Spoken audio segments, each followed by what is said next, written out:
Hello everybody, welcome back to the channel, hope you're all well. Now I'm a little bit late to the party when posting a video on Guillotine 2099. If you've seen Seaton's video as well as Metal Sonic Dude and anyone else that may have picked up this champion at New York Comic Con, then you will know the extent of the abilities for this particular fantastic Robo Lady. Now the synergies are subject to change. I believe this AI Uprising synergy is actually being changed to something else, but don't quote me on that one. Everything is subject to change at the moment. But I really hope that not a lot changes, because this character is really impressive and we're going to look into why. And even from someone that, you know, I should treat this as very kind of a brawler-esque style, which I quite like. I'm very kind of scrappy. I want to be in the fight and I want the fight finished rather than staying in it for a long-winded time.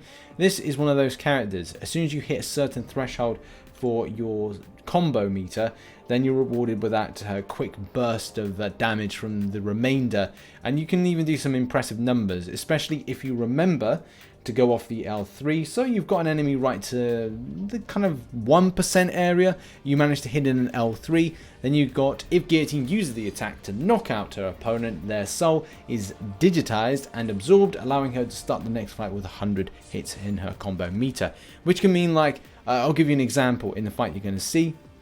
Hit Winter Soldier, get him down, close to the 1%, go into the Captain Marvel fight with 100 combos. And it means that I'm able to eliminate Captain Marvel, even though it's a class disadvantage. And even in that fight, I forget to access my Heimdall synergy and Heimdall ability from that. And I still managed to do 144 hits to take down Captain Marvel, which is just ridiculous and is totally amazing. A 6-star obviously does a lot more, and as well, you know, if you had Suicide Masteries on, which I do not, you're probably getting some amazing damage from this as well. So where do we begin with the champion? Well, I believe she doesn't need to be awakened to be good, especially if you look at the fact that, well, let's see, like, okay, you got a little bit of shielding for your combo.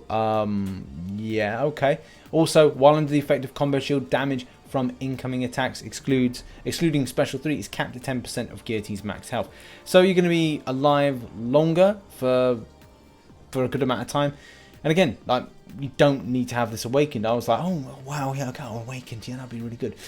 Doesn't really look like that's actually a necessity. Doesn't seem like it's going to mean much. The great thing about the champion is she's got a double immunity to her. Fantastic. And once per fight, she drops below 15%. She has at least one Digisoul. Self-repair is activated, recovering 2,292.12 health. Obviously, this is specific against Starage and potentially rank. Well, actually, it is rank. So you kind of go with, like, okay, she's going to be kept in the game if her health drops her down.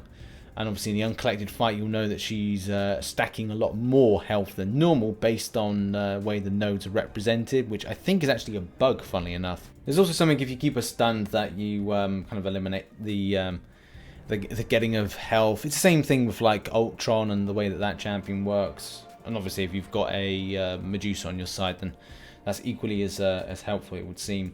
Basic attacks, that's important as well. Can't land critical hits naturally. However, every time she would have landed a critical hit, her sword strikes deep into the opponent's soul, inflicting a degeneration but debuff, dealing 701 direct damage over 3 seconds. Now, I don't know how the 6-star plays out. I should have watched the Metal Sonic Dude's video to see, like, the extent of, like, what is a 6-star? Does it do an extensive amount more degen?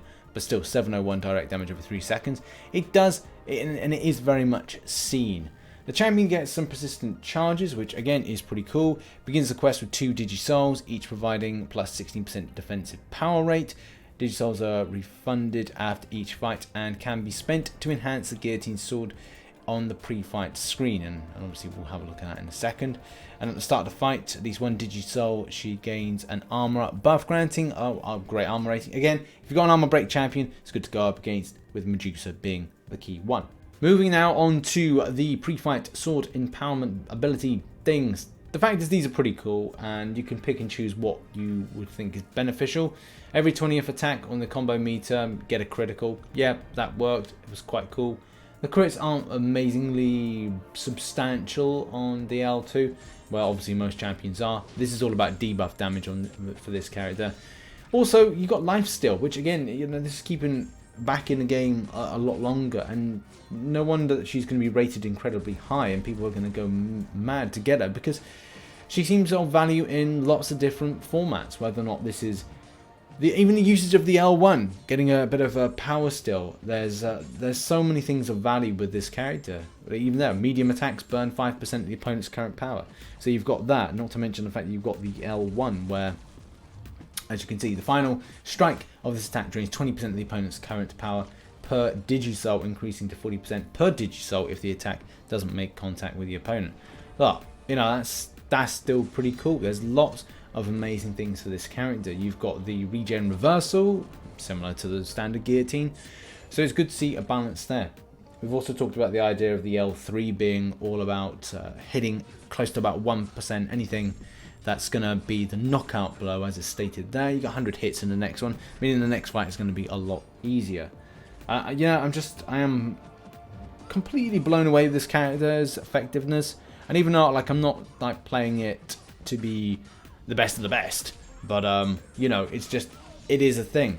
If you can do as stated here, that Guillotine Sword becomes empowered, dealing burst of 28.0 for direct damage per hit above 100, scaling with a base attack and capping after 600 hits. So if you play this champion, you look to get about 600 hits at most. You're going through something like Labyrinth of Legends, Realm of Legends, anything that requires a huge hit pool. You're going to have a lot of fun. I just unfortunately didn't have enough time to kind of go through the full extent of Realm of Legends or even start a Labyrinth of Legends run. Time is very pressing at the moment.